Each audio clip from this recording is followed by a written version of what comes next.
Okay, so let's move on to formatting the document.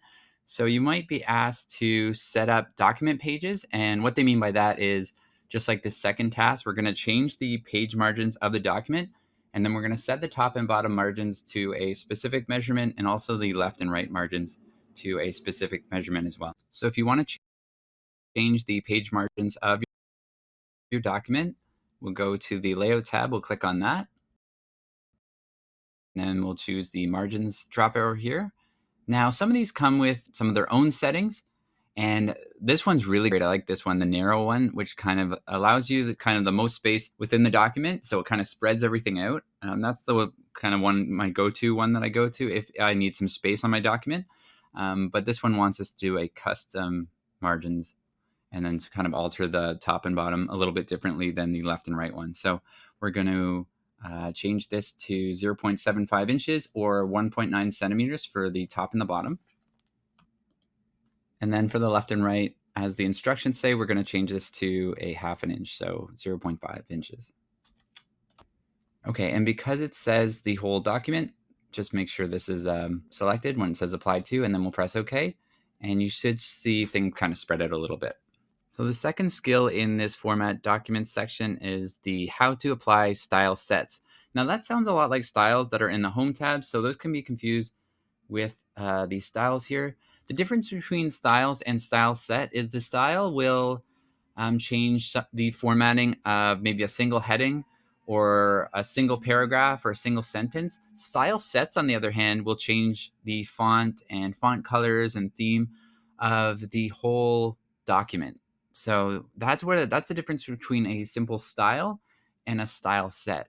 Now, style sets can be found in the design tab, so keep that in mind. So if it's a simple style, it's in the home tab. If it's a style set that they're asking for, and they'll say in the task, just like this one, it'll say apply the line style set. It'll say it within the instructions. So if you see the keyword style set, you know we have to go to the design tab and change the style set for the entire document.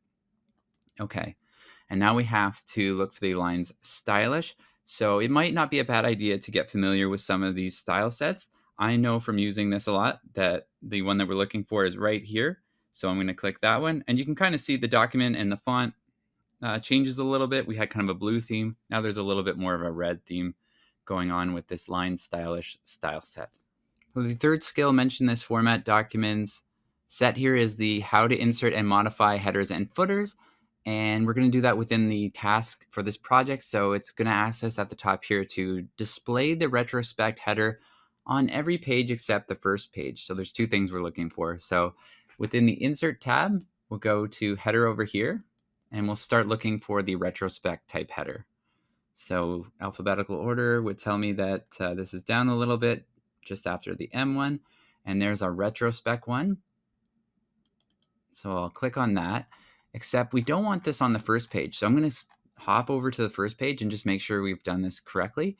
If you click, what the instruction isn't telling you that is to do is that you have to click different first page, which will take the header off of the first page. Okay, and then if you were to scroll down your document, you'd see the header is now on every other page except the first page. So that's how you would do that. For the skill configure page background elements, this is something that used to be asked on the earlier versions of this exam, like 2013, 2010, but I haven't seen skills like this asked in a while. So it wasn't on the 2016, and I don't believe it's popular on the 2019, but just in case, and just in case you want to know how to do that in the real world, I'll show you different ways that you can configure page background elements, but probably don't have to worry about this for your exam. But just in case, to do that, you would go to the design tab. So we're going to alter the background a little bit. So you can either add a watermark in. So here's a few. Let's say this was a draft copy.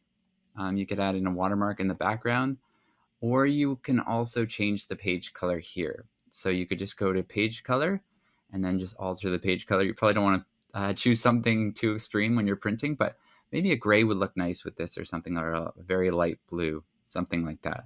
Okay, so in the earlier versions of this exam, you'd probably be asked to change the page color, but not so much in the most recent versions. But anyways, that's how you do it, just in case you're asked to do that with the version of the exam that you get.